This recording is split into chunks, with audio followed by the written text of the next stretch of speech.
My name is Robin Ivory, and I'm from Convergence, the global network for blended finance. I'm here today to set the scene for the panel discussion on leveraging knowledge to catalyze investment in emerging markets. To start, I want to take a step back and reflect on why we're having this conversation in the first place. Simply put, at a time when the needs of emerging markets and developing economies are skyrocketing, the funding just is not keeping pace. The latest Financing for Sustainable Development report found that at the core of today's sustainable development crisis lies a major financing challenge. Estimates put the financing gap for developing countries alone at $4 trillion every year. This gap, it isn't just a statistic. It represents lost potential, critical delayed development, and missed opportunities for both impact and return. We know that public and philanthropic funding alone cannot meet this challenge. Private investment is required. This is especially true in a world of declining official development assistance. But there exists many challenges and barriers for private investors in these markets. One challenge we hear frequently is that investments in emerging markets and developing economies don't meet the fiduciary investment risk mandates for private actors. In addition, many of these investments don't provide expected or market rate returns.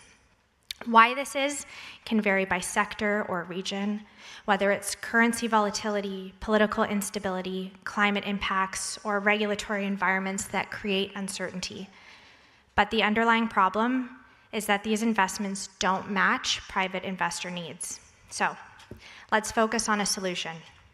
Private investors need financial mechanisms that de-risk these investments or enhance these returns. There are a few mechanisms that can help, but being from Convergence, I'll highlight how blended finance can play a role. Blended finance allows organizations with different goals to invest alongside each other while achieving their own objectives, whether that's financial returns, social impact, or a combination of both. At its most basic, blended finance is the use of catalytic capital from public or philanthropic sources to increase private investments in sustainable development. This catalytic capital participates in the deal at a concessional rate or below market terms. The incorporation of this type of capital can mobilize commercial capital from private investors by bringing the transaction in line with their risk-return expectations.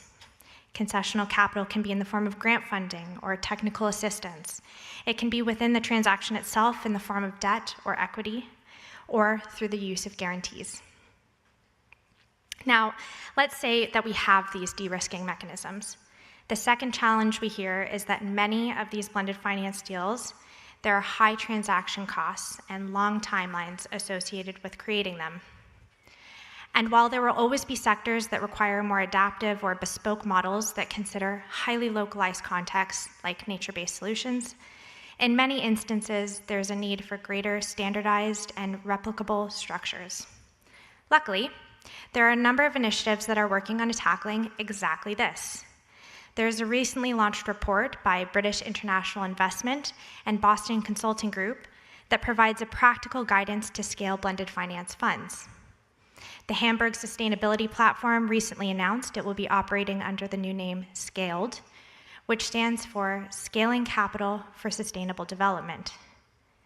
Its goal is to put standardization into practice through a new company dedicated to mobilizing private capital for sustainable development projects. And I'd be remiss if I didn't mention Convergence's own initiative, the Scale Private Investment Mobilization Project. One of the key parts of the project is a proposed package of 12 private investment mobilization models that also help identify how donors and developing country governments can best use scarce financial resources to catalyze private capital. We have now seen how financial mechanisms can reduce risk or increase returns. We've seen progress on standardization, but neither of those are effective solutions if there isn't a pipeline where investors can put them to use. So the third and final challenge I'll mention is the lack of bankable projects, especially in nascent markets. And here is where market acceleration programs are essential. These programs provide upfront working capital to help design and launch projects that need a little push to become bankable. One example is the Lab by Climate Policy Initiative, which accelerates innovative early-stage climate finance solutions and instruments. Another is Convergence's own Blended Finance Accelerator Program, which supports early-stage blended finance practitioners in launching new solutions.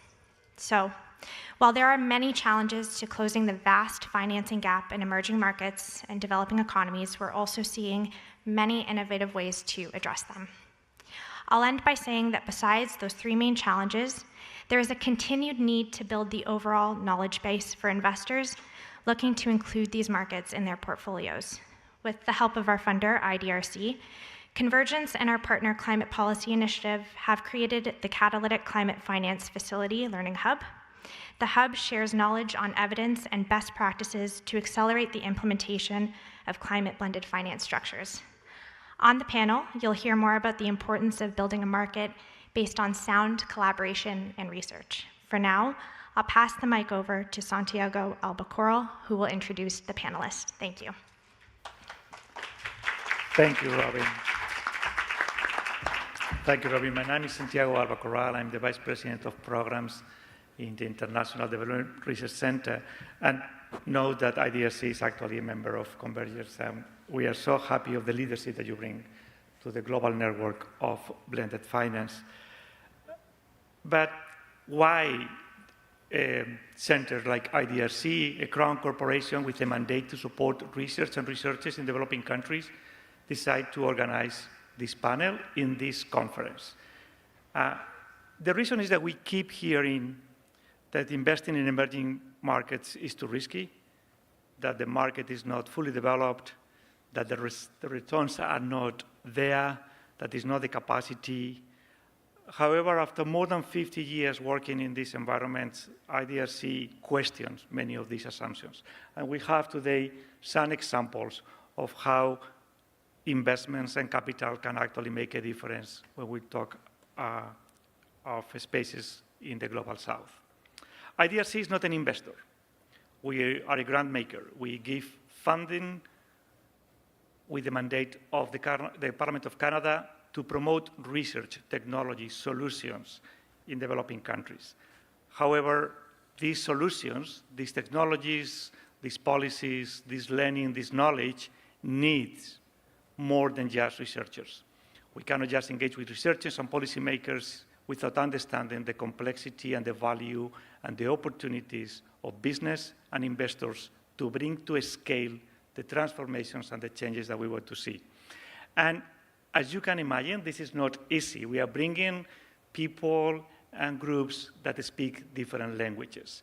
We are going to see today about examples that have been able to make it possible. We have three speakers with us.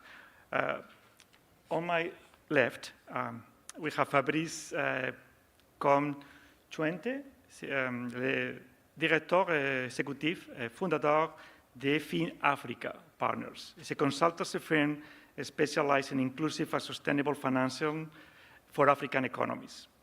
He is working in a concept on inclusive bonds that actually is being now implemented in several African countries with the support of IDRC, the UNDP, UNECA, and many others. But Fabrice brings actually a lot of experience on the banking, even right now working in many, including Europe. We have Laura Ortiz Montemayor, is the founder of SVX Mexico, a firm that is specialized in investment strategies and projects that advance biodiversity targets, green infrastructure, development and implementation of nature-based solutions.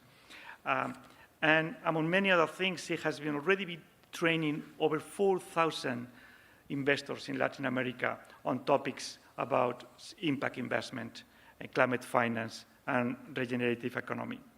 And last but not least, Elena Haba is the investment lead at 2X Global, a global network dedicated to unlocking gender-smart capital at a scale. Elena has an extensive experience in impact investment and designing and deploying innovative financial solutions across multiple countries. So the panel is going to try to answer to some of these questions. Why and how we can and we must invest in emerging markets. So let's start with Laura. Laura, you have worked extensively in regenerative agribusiness industry. Agriculture is often perceived as a very risky business and a risky investment. However, it's critical in most of the places and in emergency markets. So what are some of the win-win solutions that you have seen in the field that we can meet both the investor and the development needs? Over to you, Laura. Thank you for the question, and thank you, IDRC, for organizing this and inviting us. So I want to see a show of hands. I have a question for all of you. Who here has ever felt overworked to the point of exhaustion and depletion? Okay. Who has put your hands in the soil? Yeah, you remember that feeling? Okay, so what we are doing currently to the soil, we are doing to ourselves. But conversely, when we heal the soil, we heal ourselves. This is the opportunity of our generation. It is both a reconciliation and a regeneration of us all, and a reconnection and a remembering that we were made to be partners of soil and not its masters. And that agriculture is not a sector, it is everyone's life axis. And that biodiversity is everyone's only life insurance. So we're treating soil today as a factory, we're treating farms as machines, we're treating our bodies as machines. And that's not natural, that's unnatural. We're treating carbon as an enemy, even though it's the molecule of life. So what I think is that the highest risk is this disconnection. That is the highest risk, not agriculture. The highest risk is this disconnection, is this forgetting that we are partners, is this forgetting of interdependence that we need to remember. And that when we talk about capital, we need to make capital flow back because we have desertified so many areas and so many ecosystems. So I think the biggest win-win opportunity in climate finance today is restoring ecosystems. It is the thing that is the most recommended by the IPCC, even though it's the most underinvested. It's the most undervalued because it's the least understood. So ecosystem restoration is a win for our health. Ecosystem restoration is a win for our resilience. It's a win for wealth building. And so that is a massive opportunity. So agriculture is not risky. What is riskiest is not investing in a transition of how we manage soil today. Thank you. Thank you, Laura. Fabrice, you are working on new bonds initiative in West Africa that generate the needed capital for small and medium-sized enterprises. But tell us how the bonds will work and how they really generate the returns for investors while supporting the small business. And I know it's a difficult question, so I'm going to give you probably more time, and then I will take it for the second question, so you don't mind. But you can stand in this question. Go ahead, Fabrice. Thank you, Santiago, for giving me the floor, and thank you, IDRC, for this invitation. Effectivement, nous travaillons sur un projet qui s'appelle Inclusive Bond, et c'est un projet qui a pour objectif d'améliorer l'accès au financement pour les entreprises informelles. Je sais que dans la salle, il y a beaucoup de personnes qui travaillent dans le secteur du développement, donc je pense qu'il y en a pas mal d'entre vous qui ont déjà séjourné en Afrique, notamment en Afrique subsaharienne, et vous avez dû constater que dès que vous sortez de l'aéroport, vous êtes encerclé, vous êtes submergé par le secteur informel. Donc c'est un secteur en fait qu'il faudrait justement soutenir et on va dire ne pas répugner mais plutôt soutenir en lui permettant d'avoir des financements formels. Et c'était un peu ça l'idée, justement, de ce projet Inclusive Bond. C'était de pouvoir donner un financement accessible à ces entreprises informelles. Et le terme accessible est très important parce qu'il ne s'agit pas juste de donner un financement avec des conditions qui ne permettent pas de rembourser, avec des conditions qui ne permettent pas de faire de l'impact, mais il s'agit de leur donner un financement avec justement des taux de sortie qui soient plutôt convenables. Aujourd'hui, au Cameroun ou en Côte d'Ivoire, là où on est en train de lancer le projet, dont je vais parler rapidement tout à l'heure, les taux de sortie, lorsqu'on se rend vers une microfinance, ils sont presque de 30% annuels, sans compter les autres exigences telles que la garantie, où on leur demande parfois 100 voire 120% en termes de garantie. Donc l'idée est partie de là. On a effectivement mis en place un groupe de travail. Et donc cette Inclusive Bond, c'est une obligation. Donc un investisseur qui investit dans l'obligation, il a un taux de rendement, mais elle est aussi garantie par plusieurs parties prenantes. Les deux premières parties prenantes, ce sont les États. Donc le Cameroun et la Côte d'Ivoire, l'État apporte une garantie de 20% à peu près. Et il y a des fonds régionaux ensuite tout autour qui apportent aussi une garantie de 50%. Alors les 30% restants, ça c'est l'émetteur, puisqu'on est dans le cas de l'obligation, c'est l'émetteur qui les apporte. Et le groupe de travail a estimé que l'émetteur le mieux placé pour pouvoir justement distribuer ces microcrédits auprès des bénéficiaires de l'informel, c'était un MFI, une institution de microfinance. Donc aujourd'hui au Cameroun et en Côte d'Ivoire, les opérations sont en train d'être lancées. 2 secteurs ont été sélectionnés pour ces opérations. Le commerce transfrontalier, donc les personnes qui vont vendre aux frontières des produits vivriers, des produits agricoles. La transformation artisanale, donc le petit artisan qui va transformer des fruits pour faire du jus de fruits, qui va transformer le manioc pour faire de la tiéké. La tiéké, c'est un plat ivoirien assez connu, voilà. Qui va transformer des produits agricoles pour faire du cosmétique. Donc, c'est eux qui sont ciblés. Aujourd'hui, l'objectif est donc de lever à peu près 22 millions de dollars au niveau du Cameroun et au niveau de la Côte d'Ivoire, donc pour chaque pays, afin de financer 1000 bénéficiaires dans chaque pays, ce qui ferait à peu près un prêt moyen de 22 000 dollars par bénéficiaire. Donc, la dernière particularité dont je vais parler, c'est que pour pouvoir justement, ce MFI qui est sélectionné comme émetteur, pour pouvoir faire face à ces 1000, 2000 bénéficiaires, il va passer par les groupements. Donc, au préalable, on a sillonné le Cameroun, la Côte d'Ivoire, pour sélectionner des groupements, des coopératives, des associations d'artisans, des incubateurs, etc., dans les secteurs dont je viens de parler. Et c'est à partir d'eux qu'on identifie justement les potentiels bénéficiaires. Et ces groupements-là, ils ne touchent pas l'argent qui va être levé, mais par contre, ils vont toucher des commissions. Et donc, au moment où il faudra faire le recouvrement, au moment où il faudra mettre la pression aux bénéficiaires pour le remboursement, ces groupements vont intervenir et soutenir les microfinances. Donc, voilà un peu ce que je voulais dire. Et surtout, dans l'opération, l'opération a été structurée d'une façon assez spécifique pour que justement le taux de sortie des bénéficiaires soit un taux de sortie qui soit 2 fois inférieur au taux de sortie actuel qu'ils ont auprès des microfinances, c'est-à-dire un taux de sortie inférieur à 15% annuel et d'autres conditions aussi qui soient allégées. Merci. Merci Fabrice pour la vision de l'Afrique de l'Ouest. Elena, 2X Global has been supporting growth of gender lens investing around the world. But tell us what really is gender lens investing and how you affect global capital flows through this approach and how the different partners and parties benefit from this approach. Thank you, and thank you for the invitation to be here today. I love this question because in the past 3 years, 3 days, sorry, it maybe felt like 3 years, who knows? But in the past 3 days, I haven't heard the word gender lens investing, which I think is great to be able to share with you what we do. Gender lens investing, in simple terms, is investing in women, so investing in women entrepreneurs, similar to what Fabrice is doing with FinAfrique, investing for women, so thinking about products and services that benefit women or that employ women.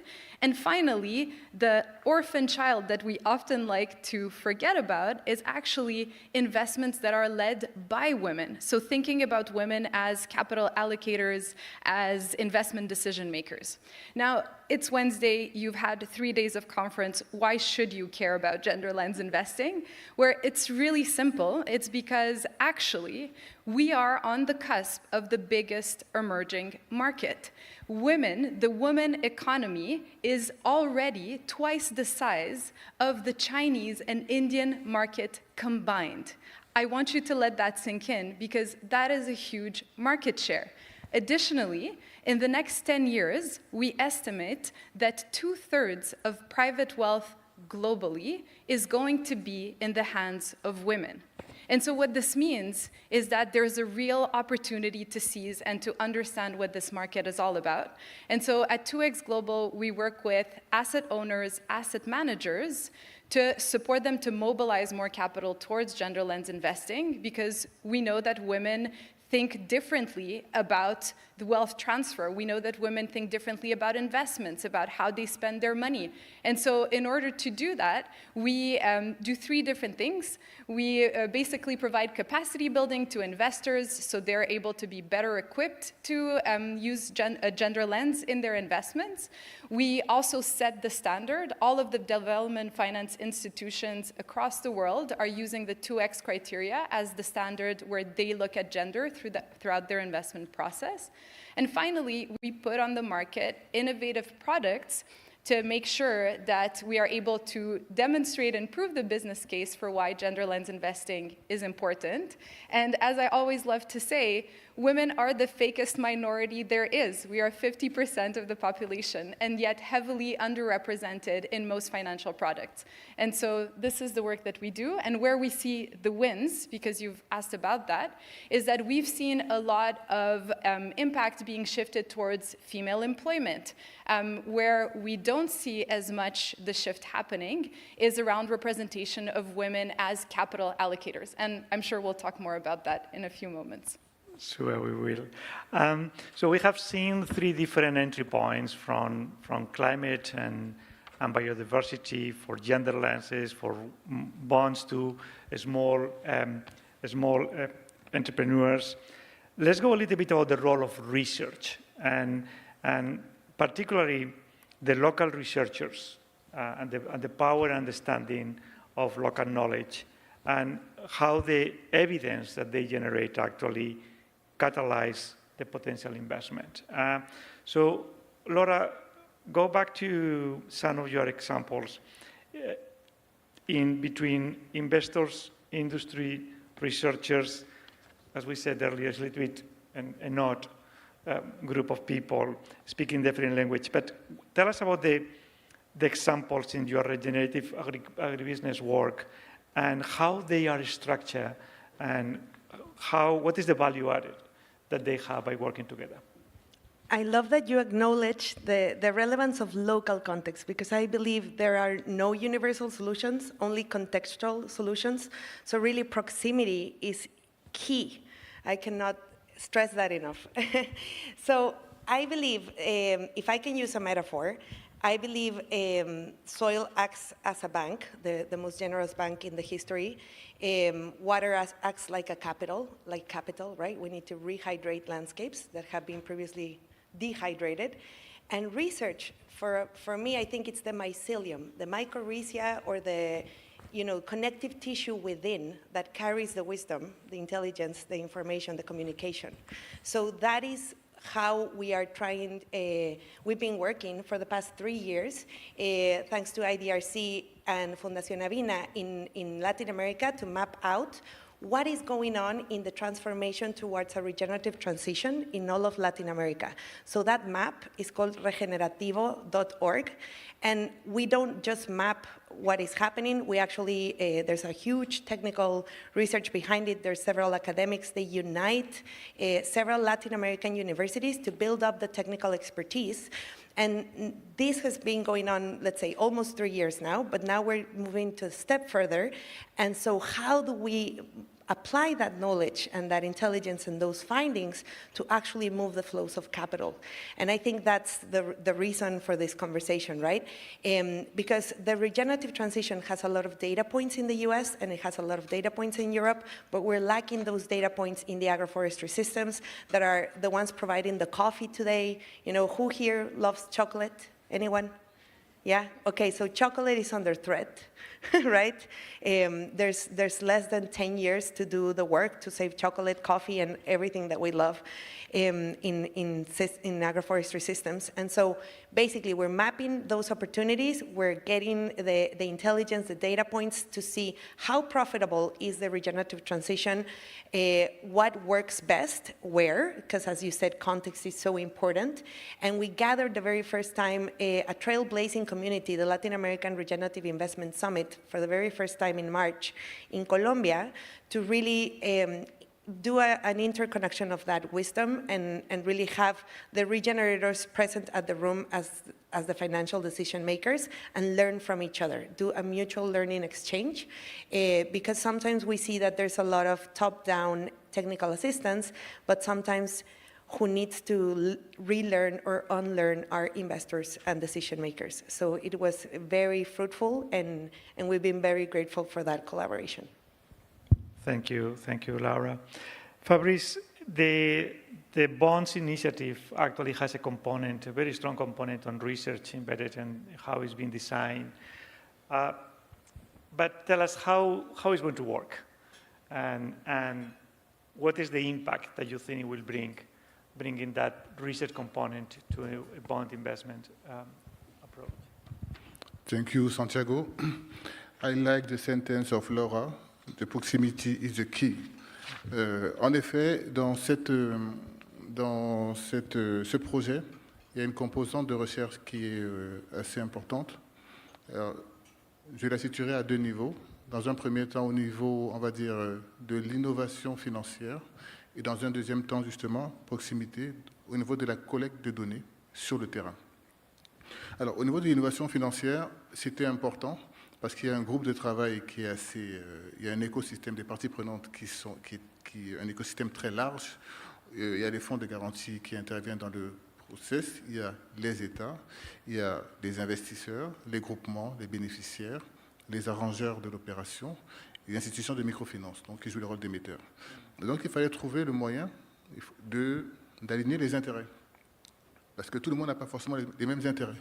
Je prends le cas du bénéficiaire. Le bénéficiaire, lui, veut de l'argent le maximum possible, avec un taux d'intérêt le plus bas possible et une maturité la plus élevée possible. Ce qui n'est pas forcément la vision aussi de la microfinance, qui a besoin de prévenir les risques, en tout cas d'évaluer les risques et d'agir en conséquence. Donc, il y a eu tout ce travail qui a été fait, de pouvoir faire de nombreuses consultations dans les différents pays de tous ces écosystèmes-là, pour pouvoir structurer, modéliser un produit financier qui est aligné avec les intérêts de chacun, que chacun puisse valider dans le groupe de travail et chacun puisse s'engager pour le lancement du produit tel que c'est le cas aujourd'hui. Et en même temps, avec la première préoccupation qui était d'alléger le taux d'intérêt, d'alléger les conditions pour le bénéficiaire final de telle sorte à créer de l'impact. Et il semblerait en tout cas qu'on ait à ce stade réussi à faire cela. Et ça, c'était une composante importante, sans compter qu'il y avait aussi un défi réglementaire, c'est-à-dire qu'au final, on crée un produit financier qui n'existe pas forcément sur le marché. Et il fallait consulter les régulateurs boursiers, régulateurs bancaires, et c'est ce qui a été fait, pour qu'eux aussi puissent valider la mise sur le marché du concept financier, et ça a été le cas. Le deuxième point rapidement, c'est au niveau de la collecte de données, parce qu'on parle de bénéficiaires finaux, des bénéficiaires finaux qui sont à la fois visibles et invisibles. Ils sont visibles parce qu'on les trouve partout où on va, et invisibles parce qu'ils ne sont pas dans les canaux de l'économie formelle. Ils ne sont parfois pas bancarisés, parfois ils ne sont pas nécessairement lettrés, et donc il faudrait les rencontrer, et les rencontrer dans les différentes villes, contrées des différents pays, et donc il a fallu faire plusieurs mois pour les rencontrer, pour échanger avec eux, pour collecter leurs données, pour les comprendre, pour comprendre leurs besoins. Quelquefois, ils vont dire on a besoin de $20 000, mais lorsqu'on regarde le projet, on comprend le projet, peut-être qu'il n'y a que $10 000 dont ils ont besoin. il a fallu donc collecter ces données pour que s'il y a un industriel demain qui voudrait aller dans ce pays-là et investir dans un secteur donné, dans le poisson par exemple, qu'il puisse avoir justement des données là-dessus. Et aujourd'hui, il n'y en a pas. Et donc, nous réalisons aussi en parallèle donc, un bureau d'information sur le secteur informel qui permet justement de collecter les données de ces bénéficiaires-là, de telle sorte à mieux comprendre ces secteurs, voire même aussi les sous-secteurs, et de telle sorte aussi, lorsque les opérations vont pouvoir être lancées, de pouvoir faire, en tout cas pour les bénéficiaires en tout cas qui seront désignés, de la mesure d'impact au bout de 9 mois, au bout de 12 mois, etc. etc. Merci, Fabrice. I was taking note of one of the things that you said for later on. I don't want to forget. Elena, in relation to the gender lens in investing work that you mentioned earlier, you have been involved in series of investment initiatives on field building programs, including the female fund managers aspects of those programs that you already mentioned earlier, that they are highly underrepresented in the investment industry as well, many other industries. But where has research made the most impact in the area, and how? Yeah, thank you for the question.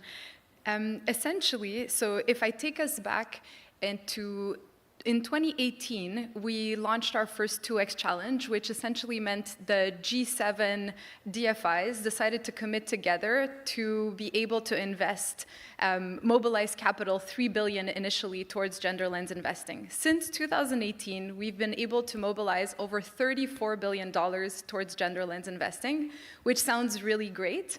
And yet, when you look really deep down into the data and the statistics, what you realize is that a very slim percentage of this has actually gone towards women entrepreneurs and towards female fund managers. And this is kind of where our journey started, and we're also still on this journey with the IDRC, because what we know about female fund managers by interacting with them and by collecting data from them is that they are actually on the African continent 3 times more likely to invest in women entrepreneurs than their male counterparts. Which is great, exactly, because there is a $42 billion gap in financing for women entrepreneurs on the African continent. So if you have female fund managers that are underfunded and you have women entrepreneurs that are underfunded, but you know that female fund managers are more likely to invest in women entrepreneurs, the equation really seems simple to bring these two together and to have a multiplier effect where if you de-risk female fund managers and you give them the capital that they need, then they're going to be able to trickle down positively. I really hope that you'll have the positive connotation of this trickle down towards women entrepreneurs who we know because of research care more about stability, employment, good conditions for their employees, and generally have a better social impact in the way that their companies are run. And so these are all really important aspects. And what we've done with the IDRC is also to now push a little bit the envelope on who the researcher is, because we're doing a combination of work where we're using local researchers to help us look at female fund managers throughout emerging markets also as researchers in a way, because we know that these women that are building their funds, they're actually trying to understand what the needs of women entrepreneurs are.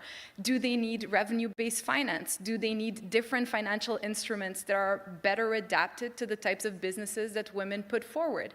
And so I think there's a fundamental importance to also recognize that a difference in perspective from the local researcher, the local female fund manager, is going to be really important in understanding the needs of the communities that they are serving, the end beneficiaries. So making sure that there's a diversity of perspective that flows throughout research is really fundamental and has been fundamental for us to unlock the type of capital that we needed and to prove the business case of gender lens investing. So I think it's very interesting how you three connect the idea first of the value of the local knowledge and understanding the data that is collected in the places where it happens and how it's different from different places. And I think that, and how knowledge is created in many different ways. I think that's another element, that knowledge is not only a creation of the researchers, but in the different ways. And when we invest, we need to understand all those complexities of those knowledge. I want to ask you, Robin actually talked about the scale of needs and the scale of opportunity in the emerging markets. And I think that was very interesting, the blended finance as a catalytic capital for public, for philanthropic, but how that moves to a next levels of to leverage private investment. And I think I would like to hear for all of you, your view on how the existing structures and approaches need to be refined and need to be adapted so that we can go to the scale that we need in the different spaces that you are working, and think about that idea of a scale of the problem, but the scale of the solution. So who wants to start with that one? You want to start, Laura? Go ahead. Yes, so when people ask us about scale, I'm always thinking, do we really need bankability, or do we need to be braver? Like, who needs to move? Does the finance need to move, or does the project need to move? And how will the project move without the finance? So like a little bit of a chicken and the egg problem, but I'm always thinking that basically finance needs to be braver because we are financing what sustains life. And not only that, but the catalytic capital needs to redefine scale. And I think we need to redefine scale into capillarity, because the right size of finance is needed in a very distributive way, not accumulative by design, but distributive by design. And so if we look to nature, to learn from nature's wisdom, I was telling Helena this metaphor. So we have the trachea that carries a ton of air, and then it's split into two lungs, and then the lungs split it further into tiny alveoles. But if I give this amount of air to my alveoles, they explode, right? So we need the capillarity in finance flows to move the capital. We need more fund of funds, not less. You know, we need the local proximity and the local context, but in a way, finance needs to get there. And sometimes I feel like there is a huge mismatch between ticket sizes. So underfunded fund manager here, women fund manager, just like everything that Helena has described, we have been fundraising 25 to 30 million for the regenerative transition in Mexico, and have been, you know, getting so many roadblocks out of being women, just discriminated, never answered the email, but also the ticket sizes. That's the huge disconnection. The nature-based solutions are not today in the billions and the trillions, they're in the millions. And so what we need is the capillarity, not necessarily, you know, the same definition of scale that we've seen for the past 2 decades. We need distribution. And I think there's a role that IDRC can play, and there's a role that Canada can play in that, not only changing ticket sizes and doing fund of funds, but I think the way that you're choosing to get local context, the way that you are acknowledging the right partners, I think it really shows that Canada has like a capability of leadership without the aim of domination, and that wisdom needs to spread globally. Thank you. So Fabrice, how do you do a scale? Très bien. Alors, sur le financement à grande échelle, alors ce que je dirais, c'est que par rapport au projet dont j'ai parlé tout à l'heure, donc on a à la fois justement l'implication de l'État et l'implication du privé, l'État notamment au niveau de la garantie, et l'implication du secteur privé, puisque l'émetteur, c'est un MFI. Et ensemble, justement, ils font une sorte d'alliance pour mobiliser des fonds à destination du secteur privé, à destination en réalité du secteur le plus vulnérable, à destination du secteur du parent pauvre du secteur privé, qui est le secteur informel. Et l'idée justement de pouvoir faire du financement à grande échelle, c'était justement de passer par les marchés de capitaux, de passer par les marchés financiers. Et c'est pour cela justement qu'on parle d'inclusive bond, c'est-à-dire que on arrive à financer des petits bénéficiaires qui ont des petits besoins par des financements importants, parce que ces bénéficiaires, ils sont très nombreux. Et donc, c'est de cette façon-là qu'on peut lever 22, donc 44, on va dire, millions de dollars au niveau des deux pays pour financer 2000 bénéficiaires. Donc, je dirais que c'est un système quand même qui s'apparente à un système de blended finance, puisqu'on a une alliance du public et du privé. Merci. And over to you. Last but not least, as you said. Laura, first of all, music to my ears to hear you talking about capillarity, and so important to have contextualized, capital that goes in the right size, the right sources. I really think that blended finance can be an incredible tool for scaling and for being able to de-risk innovative models that can really prove the business case for type of financial products, financial instruments that we're not used to seeing or simply that we're not used to financing. And so for us, for example, on the African continent, we have now launched a fund of funds for female fund managers in order for them to be able to get the first capital that they need to start investing with their investment strategies, their investment teams, to prove their track record so they can attract further capital. Why this is important for scale is because on our end, if we're able to finance these 20 fund managers, they're going to be able to mobilize over $1 billion that is then going to go towards entrepreneurs. And that's how you get to scale, because we are able to, through blended finance, we have a first loss tranche that allows us to attract further capital, because people think, investing in women is still a risky model. So by using blended capital, we're able to attract capital and then prove the business case around this. And in the same way, the female fund managers that are then financing women entrepreneurs are able to prove the business case, but also have a lot more impact than one single funder, right? We need these people that understand how you're able to unlock capital for smaller businesses that have the local context like Laura, that have the expertise like Laura, and at the same time, we need the capital allocators that are willing to take this risk and that are perhaps backed by blended finance or other investors that are allowing them to experiment with innovative models that then proves the business case.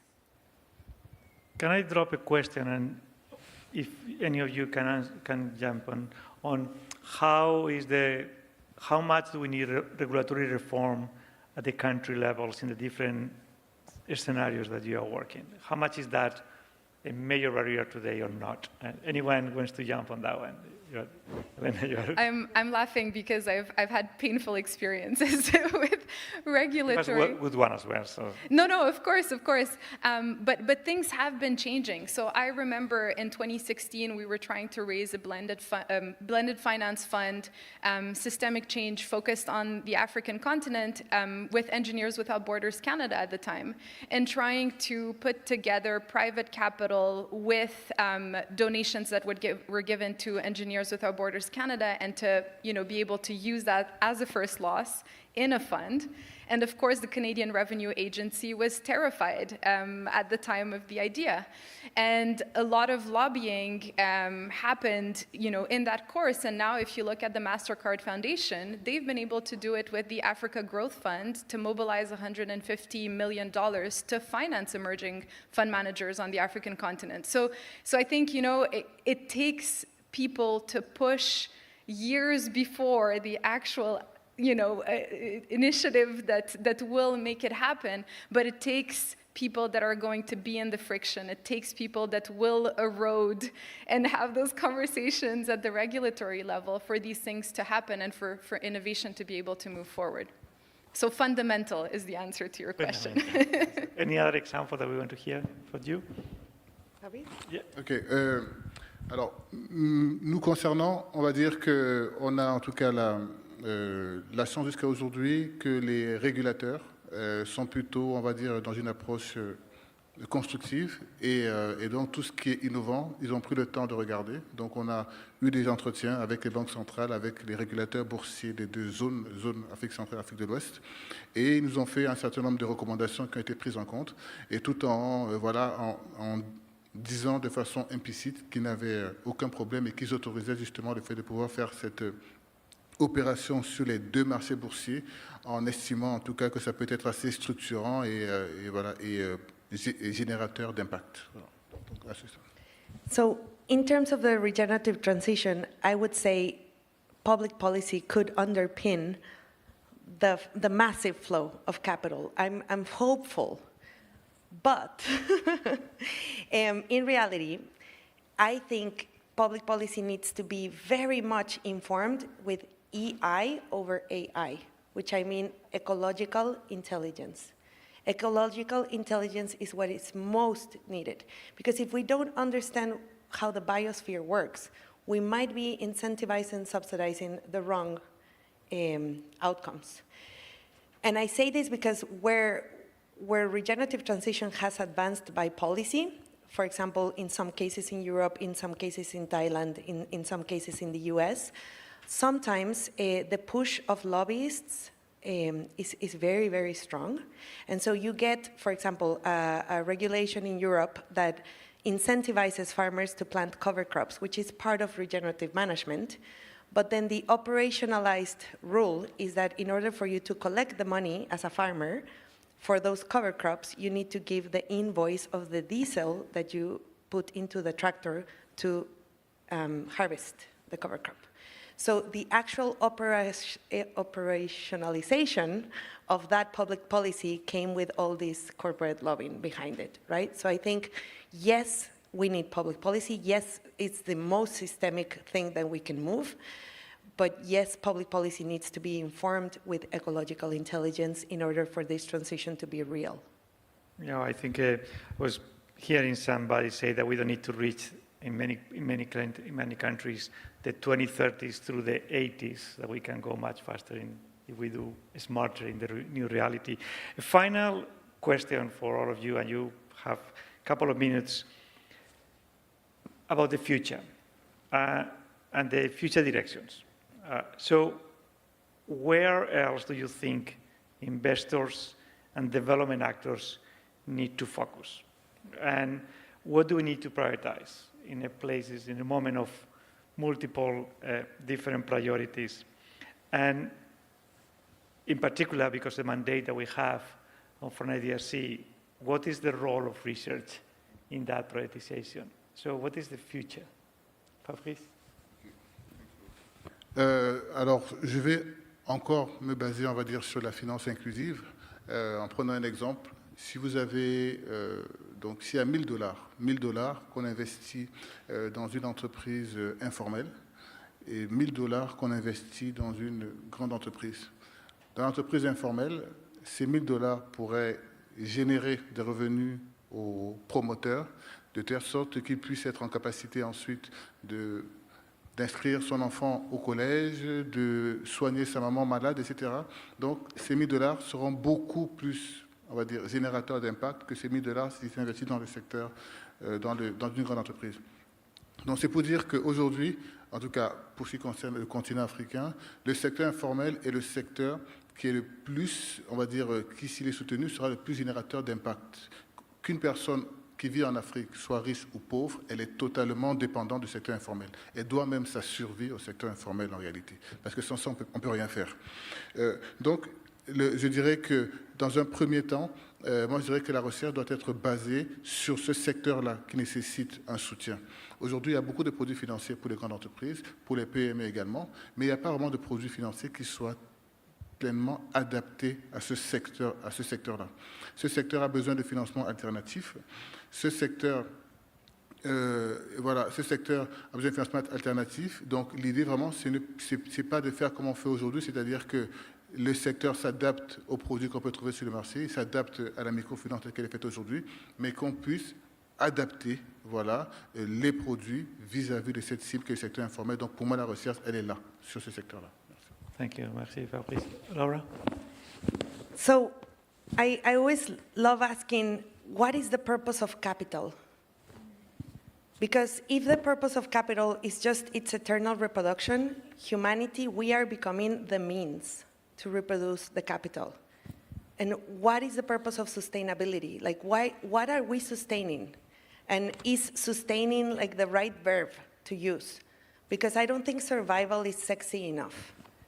I don't think survival makes me, my eyes sparkle. Like, I want, ecosystems to thrive and people to come alive and people to have the full potential of their lives. I don't want to promise my kids survival. I want them, to live full, thriving lives. And I think that is why we need to up our game and not aim for neutrality and not aim for survival and really not, think of carbon as an enemy. We are all carbon life forms. We need to reframe that common goal and really think about the wild returns. And the wild returns are clean air, and our drinkable rivers, and our fertile soils everywhere to nourish the next 7 generations. Those are the wild returns. So we need to step outside of the Excel cell that is a prison of our minds, and we need to see return in full life and colors, and stop seeing it in black and white within an Excel spreadsheet. Like, we need to rewild our minds, we need to rewild returns, and we need to reconcile and regenerate.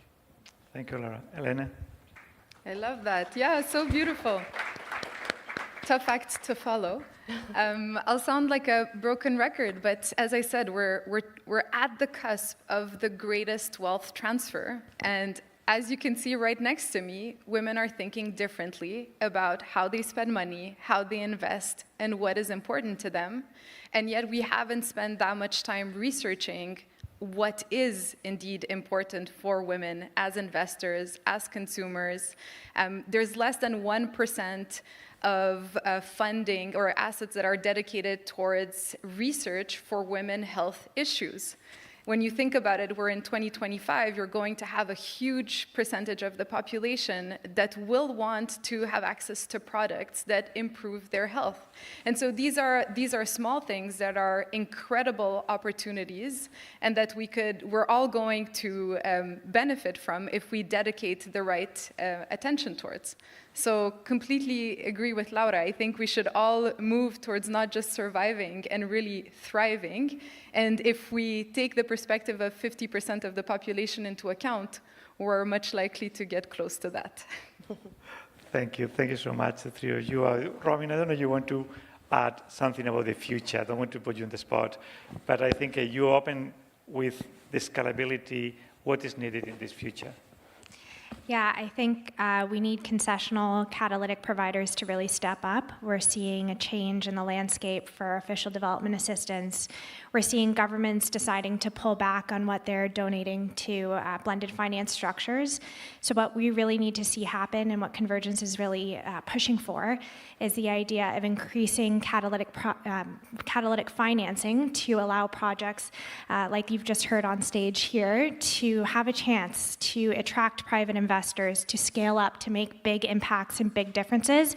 Because we've heard that this isn't just about money, this isn't just about investments, it's about much, much more than that. So we want to really see philanthropic organizations, other public sources of financing, and private sector work together to make these things possible. So thank you all very much for highlighting the work that you're doing. Thank you. So I think first, there has been a fantastic panel, I don't know if you agree, but the idea of bringing together different actors that think differently about how the problems that surround us have different solutions and how those became an opportunity for investment is a reality. And I think we have seen 3 examples across the globe that actually make that connection of non-traditional suspects coming together, looking for solutions, creating a more stable planet with more resilient planet that make investment and opportunities for investors easier and better. So join me on thanking and welcoming all your comments, all your knowledge, and thank you for this fantastic panel. Thank you very much.